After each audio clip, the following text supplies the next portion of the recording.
Hello everyone, welcome back to Golden VinylSpin. Something's in front of my face.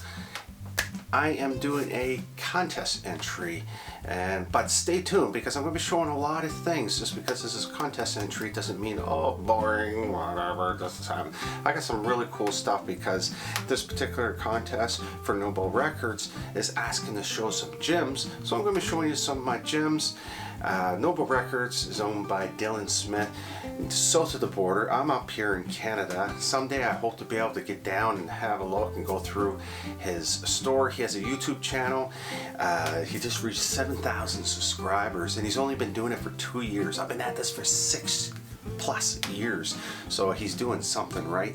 He has a personality that everyone can relate to, and he picks up huge collections of records for his store, and the store is relatively new. I mean, just the other day I seen him show a video that he got 3,000 records. Every time he shows records, they're just coming in. They're just, man. Anyhow, let's get right into this. He has a couple questions, and normally you only put 1 or 2 or 3 albums. This video took me a while to make because, Dylan, I could not wean it down to just one. And the hardest question that you are saying that everyone is having a hard time was my easiest question. So let's get right into it. My best finds. Every time I find something is considered my best find. So I have quite a few things here to show you. One of my best finds is this box set here, the Rolling Stones singles. Got it off a guy. Went into his house, went through a bunch of stuff. He had this. This was in amazing shape. Hardly paid anything for it. I'm a huge Rolling Stones fan. I guess one of the best finds of all time has to be this here. Not many people see this around, but I managed to get her. But truth be told, I bought it on Discogs. But best find as far as the price goes, it wasn't a bad price. And I had this in my wish list for 4 years, I think it was. Great album. So that was a little bit unfair. That wasn't a find. I guess it was a find. I was shopping on Discogs. Discogs. Peter Green. I think this is a bootleg or something. Not very sure. Or test pressing. Not sure. But this was a really cool find. This one from this summer. This was a yard sale find. This came out in the 90s, early 90s. A lot of Van Morrison's. This particular one is on CDs. This one was put on a record as well, but limited supply, kind of disappeared. No one knew where it went, and people really didn't buy it. So I was lucky to find this one. A bootleg. #1 bootleg of all time. At the time. Now there's probably better bootlegs now, but this was known to be the best of all. This is the Rolling Stones. Dylan, you know this one. You'll probably agree. This is the best sounding bootleg of all time. Brandon Mcphee. This was my very first gem that I ever did find. My very first one that has substantially any amount of money worth to it if you collect for that kind of thing. I thought that was cool, but that's not why I picked it up. I love this particular individual, and along with Sonny Terry, and this album here started me really into the blues, and I started looking for this particular individual from there on out. And a lot of his albums aren't really that expensive, but for some reason this one is. But I didn't pay hardly anything for it. Really cool. Never getting rid of this.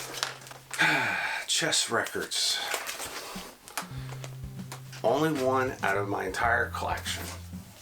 And this is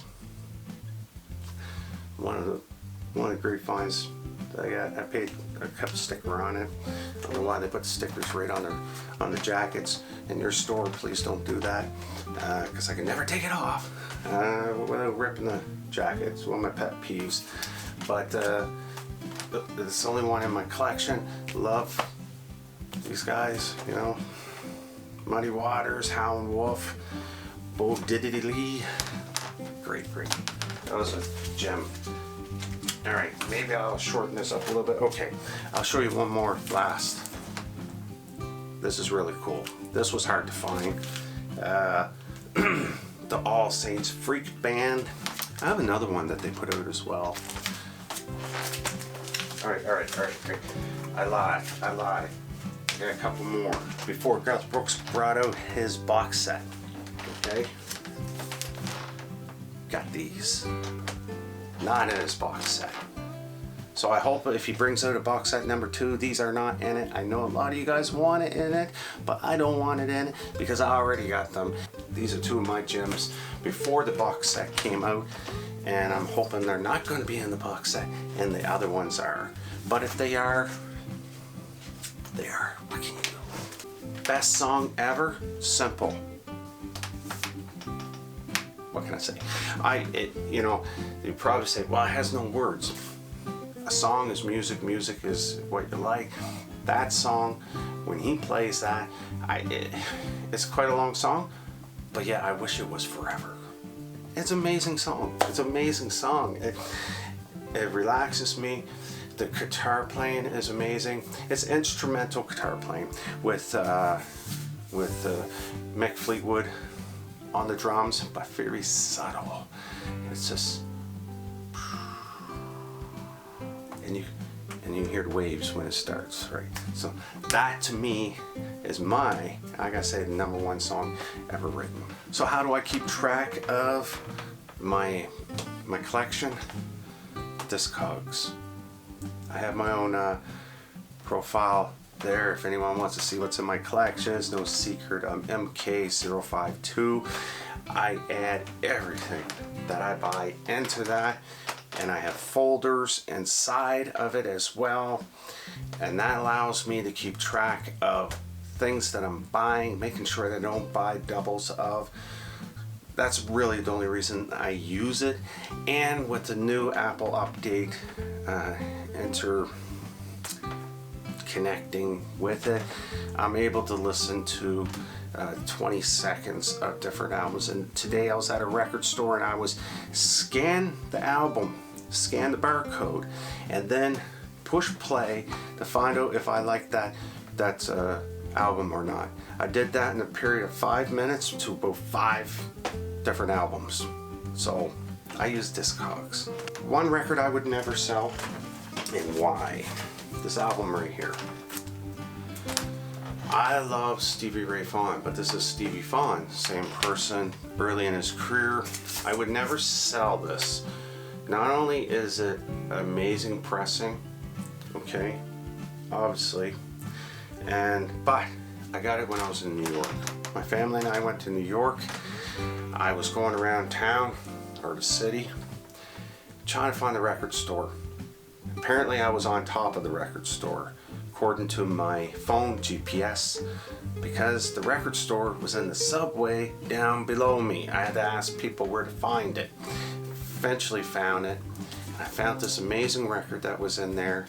So this is Memories. I like Stevie Ray Vaughan, and I got it in New York, which I'll probably never be in New York ever again in my life. Who knows? But I'll never sell this album. Favorite music related documentary. I don't have many documentaries. This was actually the tough question. You think that picking the best written song was tough? I don't think so, because I think people are going to debate this. It's the only documentary I got, so I got nothing to compare it to. This is the Rolling Stones going through the early London years, and then right into the United States, and the drugs, the sex, the scandals, all that kind of stuff. It's a documentary about the Rolling Stones. It's called Crossfire Hurricane. I enjoyed it. It was a good documentary, and it's music documentaries. Okay, favorite record that I received as a gift. I received a lot of records as gifts, but I don't know. Like I gotta say, the one my daughter gave me. Becky gave me this. This is Sticky Fingers Live at the Fonda Theater 2015.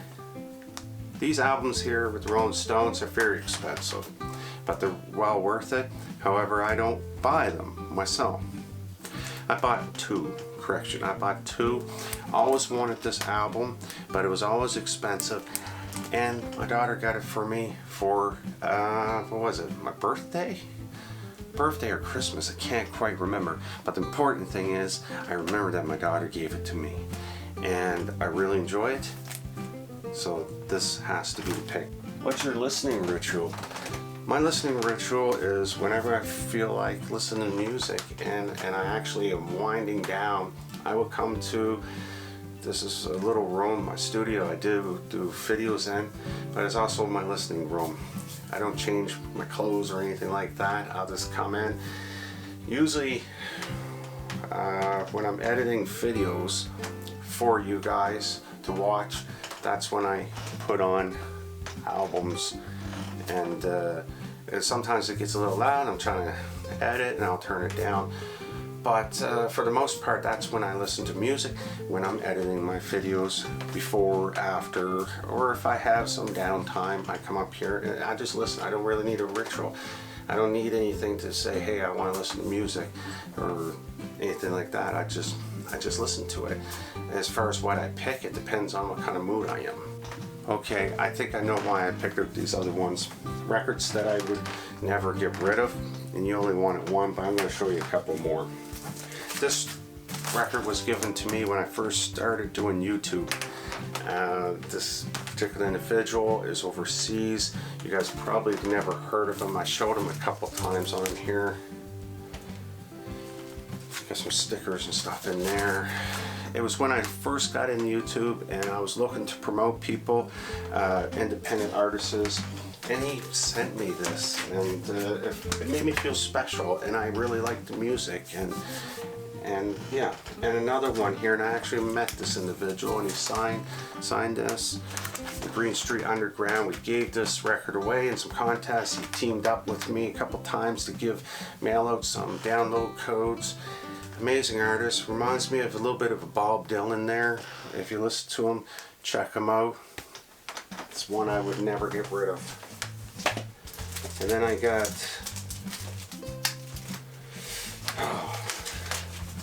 all my Matt Minglewoods. Recently went to go see Matt Minglewood in concert at a Union Street Cafe. And then like less than a month later, he was inducted into the Music Hall of Fame at the Nova Scotia Casino. So that's really cool. So right now we're hearing a lot of his music on the radio. He's in his 70s. Yeah, he's in his 70s. But I met him. This is him here. And he signed all of these albums. And I remember him signing like 3 or 4 of them. And then there was another guy behind me, and he had a piece of napkin or piece of paper, and he whispered to me, he goes, man, impressive. And then even Matt he signed like 3 of them. And then he went to look up at me and shake my hand. He thought that was it. And I just glanced back down like, are you done? You got more, buddy. And he's like, oh man, you got them all. You got all the old ones. So he just kept on signing. Started out with a nice signature, ended up with scribbles. Probably got annoyed after a while. And the last one, Dylan, I promise this is the last one to show you. And I gotta mention my main man, Billy Hurst, Small Town Fool. I'm never gonna get rid of this. He's old school country, kind of like 90s country. You guys all know him in the VC. I got this off of him, and I'm gonna cherish this. It will never leave my collection because I have this connection with it. So that's it. Thank you for tuning in to VinylSpin Cafe. This is my contest entry for Dylan Smith over at Noble Records. Congratulations on 7,000 subscribers. That's it. Keep spinning, folks.